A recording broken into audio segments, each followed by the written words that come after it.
बच्चों, आप लोगों के लिए मैंने लास्ट क्लास में बात करी थी तात्क्षणिक वेग की। तात्क्षणिक वेग की परिमाण क्या होगा इसकी बातचीत करी थी। तात्क्षणिक वेग की दिशा क्या होगी, इस सब की हम बातचीत कर चुके हैं।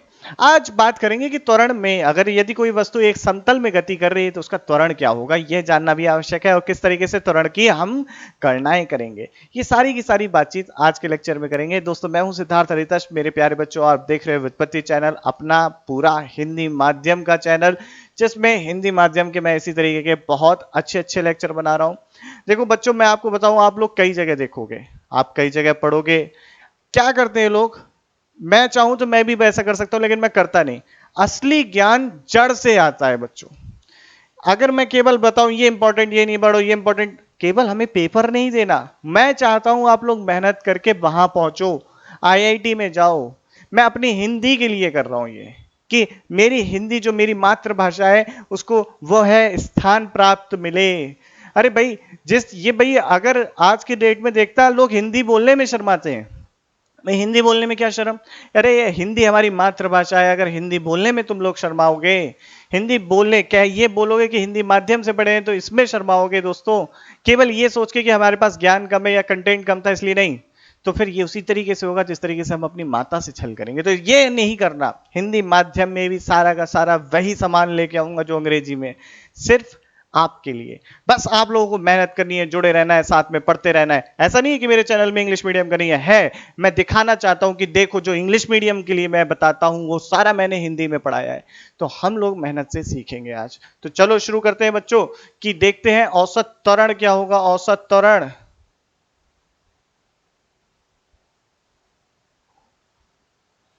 एवरेज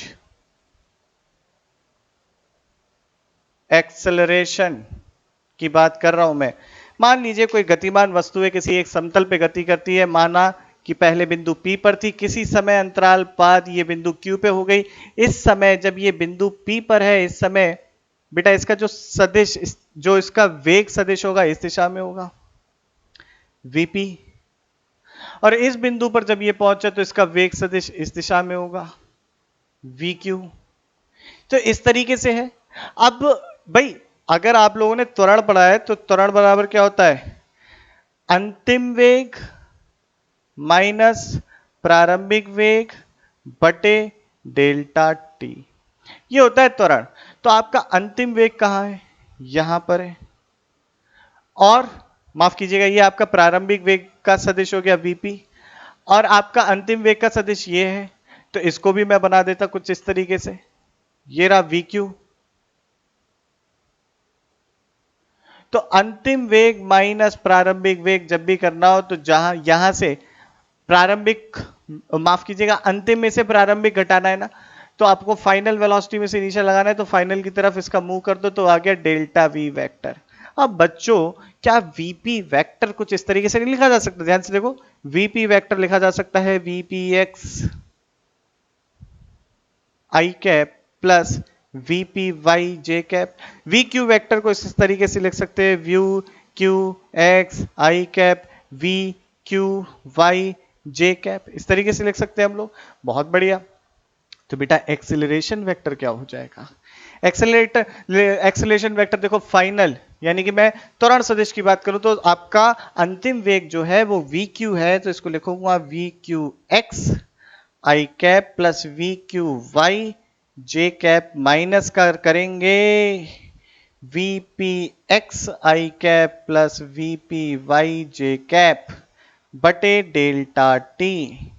तो ये हो जाएगा आपका V Q X minus V P X I cap V Q Y minus V Q, माफ कीजिएगा बच्चों यहां पर आएगा V P Y J cap बटे, यहां पर भी डेल्टा टी। भाई औसत त्वरण की बात कर रहा हूं मैं, इसको ऐसे लिख दे रहा हूं, औसत त्वरण। ये मैंने बता चुका हूं, अगर इस तरीके से चिन्ह बने हुए होते हैं तो माध्य की बात चल रही होती है। तो ये हो गया आपका डेल्टा टी भाई। ठीक। ये V Q X minus VP x क्या है, वेग सदिश का एक्स दिशा में कितना परिवर्तन हुआ, ये है V Q X minus VP X. V Q Y minus VP Y का क्या मतलब है? वेग सदिश का वाई दिशा में कितना परिवर्तन हुआ वो बताएगा मेरे को ये V Q Y minus VP Y. तो अगर मैं इसको बेटा क्या लिख सकता हूं, ध्यान से देखो, मैं एवरेज एक्सेलरेशन लिख सकता हूं बच्चों आपका डेल्टा वी एक्स, यानी कि वेग का एक्स दिशा में कितना परिवर्तन, plus delta V Y delta T, वेग का वाई दिशा में कितना परिवर्तन, यह आ गया आपका औसत त्वरण। अगर मैं आपका ये डेल्टा टी टाइम इंटरवल अति सूक्ष्म कर दूं तो बेटा मुझे प्राप्त हो जाएगा, अति सूक्ष्म अंतराल में निकाला गया औसत त्वरण ही होता है तात्क्षणिक त्वरण। तो मैंने लिमिट लगा दी यहां पर, limit delta T tending towards zero, acceleration vector आपका बन जाएगा तात्क्षणिक त्वरण।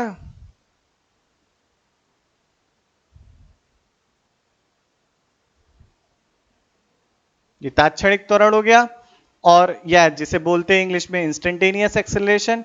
तो इंस्टेंटेनियस एक्सेलरेशन या तात्क्षणिक त्वरण में बेटा देखो लगा देंगे limit delta T tending towards zero, delta V vector बटे डेल्टा टी, और जो कि हो गया आपका डेल्टा वी एक्स बटे, यहां पर लिमिट और लगानी पड़ेगी, यहां लिखते हैं तो limit delta T tending towards zero, यहां पर हो जाएगा डेल्टा वी एक्स बटे delta T I cap plus delta V Y बटे डेल्टा टी जे कैप।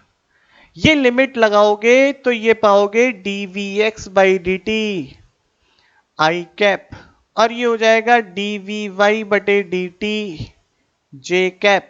ये आपका आ गया इंस्टेंटेनियस एक्सेलरेशन, डब्बे में बंद कर लो, इसको लिख लो। अब ये क्या हो गया, dt है बेटा, ये एक्सेलरेशन वेक्टर आपका हो गया A X I cap plus A Y J cap. तो ए एक्स क्या है, त्वरण का, त्वरण का एक्स की दिशा में घटक, ए वाई क्या है, त्वरण का वाई की दिशा में घटक। तो ये आ गया अपना त्वरण। फटाफट बच्चों से नोट कर लो, आगे बहुत सारी चीजें प्रश्न देखने हैं हमें, नोट करिए इसे फटाफट, स्क्रीन पॉज करो, नोट करो। आओ बच्चों एक सवाल देखते हैं, यदि किसी वस्तु का स्थिति सदिश कुछ इस तरीके से है, that is A T square plus B T, A T square I cap plus B T J cap, स्थिति सदिश इस तरीके से है, तो आपको बताना है इसका प्रारंभिक वेग क्या होगा, अंतिम वेग क्या होगा, त्वरण क्या होगा, प्रारंभिक स्थिति क्या होगी। तो क्या है ये आपका प्रारंभिक वेग, ये क्या है आपका अंतिम वेग, ये क्या है आपका त्वरण, और ये क्या है प्रारंभिक स्थिति। तो ये तीन चीजें नहीं, मतलब कुछ चीजें निकालनी है, कैसे निकालेंगे अभी सब कुछ पढ़ा है। देखो आर वेक्टर को लिख सकते हैं हम लोग x I cap plus Y J cap, x बराबर यहां से तुलना कर लो, ये हो गया ए टी स्क्वायर और आपका वाई बराबर हो गया बी टी। ठीक है, अब मुझे अगर देखना है कि प्रारंभिक स्थिति क्या होगी, तो t इक्वल टू जीरो पे पूछ रहा है, प्रारंभिक स्थिति पता चलती है, तो जैसे ही t इक्वल टू जीरो करोगे तो x भी जीरो हो जाएगा, y भी जीरो हो जाएगा, तो प्रारंभिक स्थिति मूल बिंदु हो गई।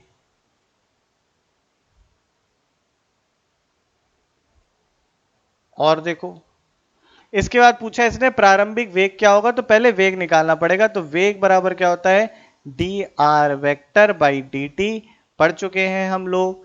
तो देखो D by D T, R vector A T square plus B T, A T square I cap plus B T J cap. तो जब ये रखा तो देखो क्या मिला, इसका डिफरेंशिएशन आएगा, यानी कि अवकल गुणांक 280, साथ में आई कैप लगेगा, इसका आ जाएगा बी जे कैप लगेगा, तो ये आ गया वेग सदिश। पूछा कि प्रारंभिक वेग क्या होगा, तो प्रारंभिक वेग अगर मुझे निकालना है तो बेटा मुझे t is equal to zero रखना पड़ेगा। तो प्रारंभिक वेग के लिए t is equal to zero, तो v जो होगा मेरा वो हो जाएगा इसका वी, देखिए ये तो किसी टाइम टी पर है मेरा वेग, तो यही अंतिम वेग होगा। जिस टाइम पर पूछा जाए वही अंतिम, 5 सेकंड पे वेग तो अंतिम वेग। तो यहाँ पर टी टाइम पे पूछा गया तो ये अंतिम वेग हो गया वी। और प्रारंभिक वेग के लिए टी इक्वल टू 0 रखूंगा तो जो वेग होगा वो आपका प्रारंभिक वेग बन जाएगा। तो यहाँ पर टी इक्वल टू 0 रखते ही देखो बी जे कैप मिल रहा है, तो ये हो गया प्रारंभिक वेग। अब पूछा है कि त्वरण क्या होगा, त्वरण। तो देखो वेग सदिश का ए बराबर क्या होता है, डीवी वेक्टर बाई dt। तो वेग सदिश का अगर मैं दोबारा से कर दूं अवकलन, तो देखो इसका डिफरेंशिएशन, अगर किसी को डिफरेंशिएशन में दिक्कत हो, बेसिक मैथमेटिक्स की पूरी प्लेलिस्ट बना दी है मैंने, पढ़ लो। अवकलन पूरा पढ़ाया है मैंने, बहुत मेहनत से पढ़ाया है, सब चीज बताइए तो बच्चों देख लेना वहां पे। तो 2a, अच्छा टी का 1 आई कैप, ये तो हो गया कांस्टेंट, कांस्टेंट का डिफरेंशिएशन या नियतांक का अवकलन 0 होता है, तो एक्सेलरेशन आ गया आपका 2a। तो आपसे पूछा जाए किस प्रकार की गति है ये, तो यह एक, देखो एक्सेलरेशन कैसा है, कांस्टेंट है। एक्सेलरेशन एक कैसा है, नियतांक आया, ना परिमाण बदल रहा ना दिशा बदल रही, तो वेक्टर कांस्टेंट है, नियत है। तो अगर ऐसा नियत है, या ज्यादा अच्छा है नियतांक की जगह कहूं नियत है, तो नियत होने की वजह से मैं कह सकता हूं कि यह जो गति होगी, यह गति एक समान त्वरण से, एक समान त्वरण से त्वरित गति है, त्वरित गति है। ओहो हो, यहां पे ता आना चाहिए, गति है। तो बेटा ऐसे नोट कर लो सारी चीजें, सिंपल और अच्छा प्रश्न कंसेप्ट को बनाने वाला है। स्क्रीन पॉज करो, नोट करो जल्दी। बच्चों अब पढ़ेंगे समतल में एक समान त्वरण से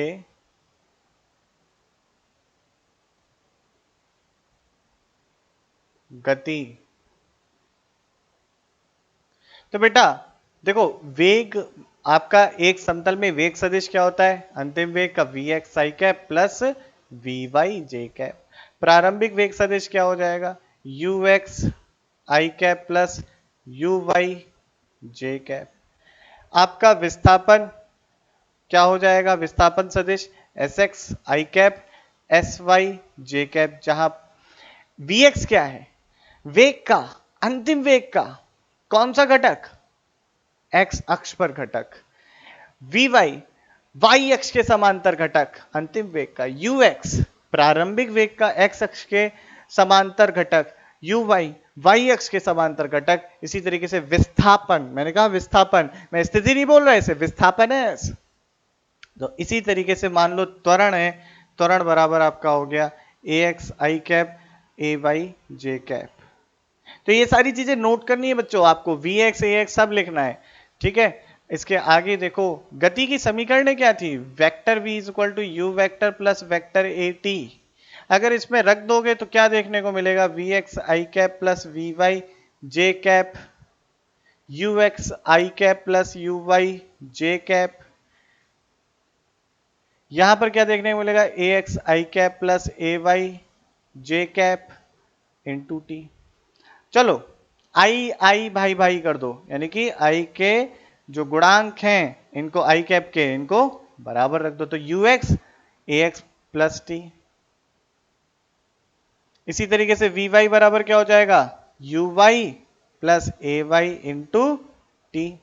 इसी तरीके से आप देखो, ये आपको दो चीजें समझ में आई। अब देखो विस्थापन वाली की बात करते हैं। विस्थापन बराबर क्या था, U vector T 1/2 A vector T square.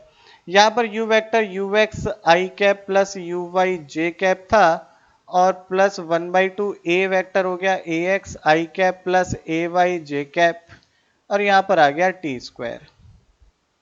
तो एस वेक्टर बराबर क्या हो गया, यू एक्स प्लस, इधर आई कैप के एक साथ लिख रहा हूं, यू एक्स टी, यहां पर टी रह गया बच्चों, U X T plus 1/2 A X T square I cap plus, इसी तरीके से अगर मैं वाई वाला कहूं, U Y T plus 1/2 A Y T square J cap.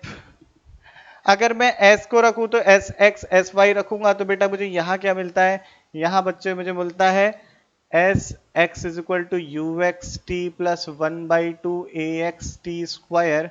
इसी तरीके से एस वाई मिलता है U Y T plus 1/2 A Y T square.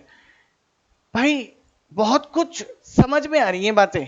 आखिरी इक्वेशन और देख लो, सब बता देता हूं कि क्या समझ में आया। v square is equal to U square plus 2a dot S. ये तीसरी इक्वेशन होती है वेक्टर फॉर्मेट में। v स्क्वायर का मतलब क्या, वेक्टर का स्क्वायर नहीं, वेक्टर्स का स्क्वायर कुछ मतलब नहीं होता। अंतिम वेग के परिमाण का वर्ग। ठीक, अंतिम वेग के परिमाण का वर्ग, इसी तरीके से प्रारंभिक वेग के परिमाण का वर्ग, इसकी बातचीत चल रही है। तो बेटा हमें यहां से ये बात समझ में आती है कि ये भी V X square is equal to U X square plus 2ax। अब 2sx लिख देंगे यहां पर, और V Y square is equal to U Y square plus 2ay, या एस वाई यहां पे ज्यादा अच्छा है क्योंकि एस वाई अपना विस्थापन है। तो बेटा मुझे एक बात ध्यान से देखो, मैं बात तो कर रहा था समतल में गति की, पर ये x x x एक तरफ है, y y y एक तरफ है, लेकिन मुझे दिख रही है यहाँ पर दो सरल रेखा में गति, एक x पे गति दिखा रही है और एक y पे। यानी कि क्या समझ आता है, इसे कहते हैं स्वतंत्रता का नियम। क्या है, ध्यान से समझना बेटा इसे, कि गति के दोनों अक्षों पे स्वतंत्रता का नियम। यदि कोई पिंड, ध्यान से समझना बच्चों, बहुत इंपॉर्टेंट पॉइंट है, यदि कोई पिंड एक समतल में गति कर रहा है, यदि कोई पिंड एक समतल में गति कर रहा है, तो उसकी गति को हम दो आयताकार घटकों में वियोजित कर सकते हैं। कि इस तरीके से कर सकते हैं कि x पे x के अनुदिश हो रही गति y को प्रभावित नहीं करती और y के अनुदिश हो रही गति x को प्रभावित नहीं करती। देखो x और y हर जगह इंडिपेंडेंट है, इन दोनों का जो रिजल्टेंट है, यानी कि इन दोनों का जो परिणाम है, वो एक समतल में गति देता है। तो यानी कि अब कुल मिला के बात समझते हैं, यदि हमें समतल में गति देखनी है तो क्या करो, जो भी वेलोसिटी वेक्टर है, जो भी तुम्हारा त्वरण सदिश है, विस्थापन सदिश है, उसको x और y में कर दो अलग अलग, एक सरल रेखा वाली गति से हल करो और दोनों को वेक्टर को मिलाओ और रख दो। समझ में आती है कहानी, आसान बातचीत है, कोई डिफिकल्टी नहीं है। क्या करो, अगर आपकी समतल में गति है तो हम उसे क्या कर सकते हैं, दो रेखीय गति में बदल सकते हैं। एक x अक्ष पे हो रही है, एक y अक्ष पे। x अक्ष पे हो रही गति को y अक्ष से कोई मतलब नहीं, y अक्ष पे हो रही गति को x अक्ष से कोई मतलब नहीं, दोनों एक दूसरे से स्वतंत्र हैं। तो हम इसी तरीके से कर सकते हैं, जिससे हमें क्या प्राप्त होगा बच्चों, हमें प्राप्त हो जाएगा समतल की गति, दो सरल रेखाओं में गति। और सरल रेखा की गति हम अभी पढ़ ही चुके हैं। तो इस तरीके से एक समतल में गति को हम हल करते हैं। तो फटाफट से इसे नोट कर लीजिए और मेरी बात को भाषा में अपने रूप से लिख लीजिए। खुद से लिखिएगा तभी याद रहेगा बच्चों। तो बच्चों क्या देखा हमने, हमने देखा कि एक समतल में गति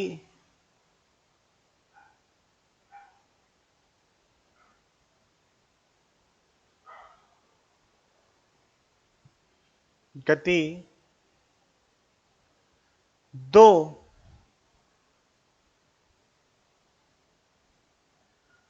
एक विमीय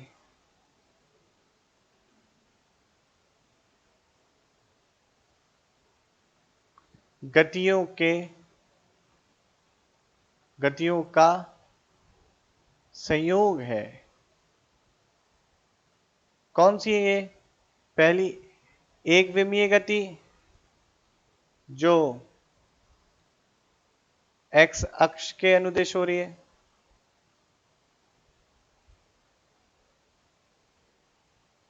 दूसरी कहां है, दूसरी एक विमीय गति जो आपकी y अक्ष के अनुदिश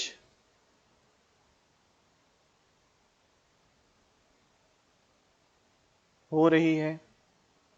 तो ये दो एक विमीय गति का संयोग से एक समतल में गति, या ज्यादा अच्छे से कहूं दो विमीय गति प्राप्त होती है।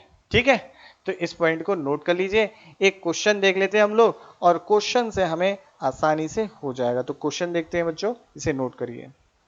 तो आइए बच्चों प्रश्न देखते हैं कि देखिए मान लीजिए प्रारंभिक स्थिति इसकी क्या है, R naught is equal to 0 है, और इसका जो त्वरण है, किसी वस्तु है समतल में गति कर रही है, कोई वस्तु बच्चों समतल में गति कर रही है, उसका प्रारंभिक स्थिति 0,0 है, यानी कि ये ओरिजिन पर ही स्थित है।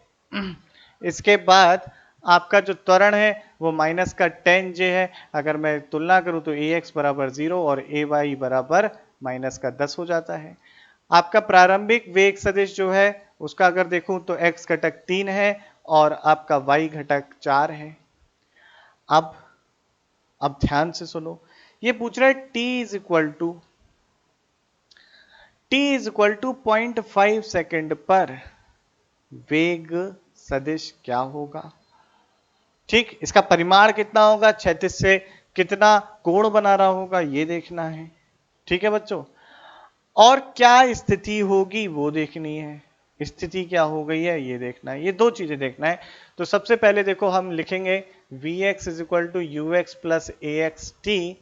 अब Vx की बात करूं तो बच्चों Vx, Ax कितना 0, तो Vx बराबर Ux, यानी कि वस्तु, बहुत महत्वपूर्ण बात है, यानी कि वस्तु x अक्ष के अनुदिश एक समान गति कर रही है, क्योंकि वस्तु के वेग में परिवर्तन नहीं है, तो x अक्ष के अनुदिश एक समान गति कर रही है।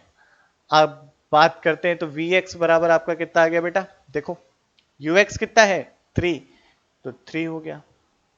आगे की बात देखो भाई, पूछा है Vy, तो Vy बराबर क्या लिखेंगे, Uy प्लस Ay t।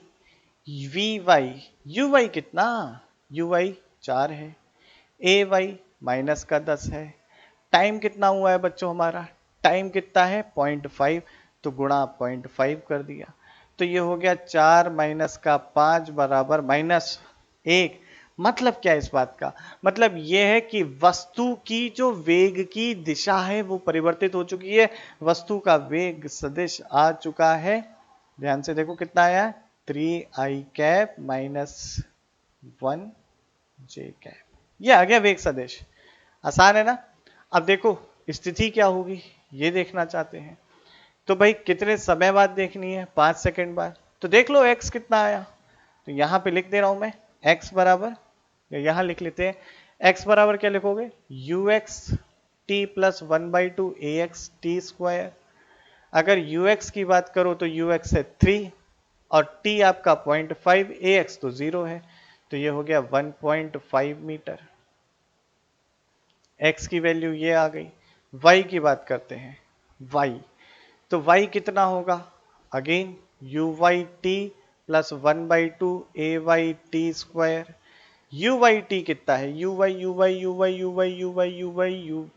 4, तो uy 4, t की वैल्यू 0.5, 1/2 ay ऋणात्मक है माइनस का 10, t का जब करोगे यानी कि 0.5 का वर्ग इतना आएगा, तो ये कितना हो गया, 4 पंजे 20 यानी कि 2, और ये हो गया आपका माइनस का 5, माइनस का 5 की गुणा इससे कर रहे हो तो 25 पंजे 101.25, यानी कि y बराबर आपका कितना हो जाएगा भाई, देखो यहां से गया ये 0.75 आ गया आपका आंसर, तो y बराबर आ गया 0.75, x बराबर 1.5, तो इस बिंदु पर होगा, ये कुछ इस तरीके से गति करा होगा। अब इस समय इसका वेग सदिश कुछ इस तरीके से होगा और ये कोऑर्डिनेट होंगे। ठीक है, तो हमें पता चल गया भाई x, y कोऑर्डिनेट क्या है, ये हम जान गए। हमें बाकी सारी चीजें पता चल गई, वेग क्या होगा ये हम जान गए। तो अब हमें अगर किसी और प्रकार का बच्चों प्रश्न मिल जाए तो उसे आसानी से हल किया जा सकता है, बहुत आसानी से, तो इसे नोट कर लो। फिर इसके बाद पढ़ते हैं प्रक्षेप्य गति, तो जल्दी से नोट करो इसे बेटा।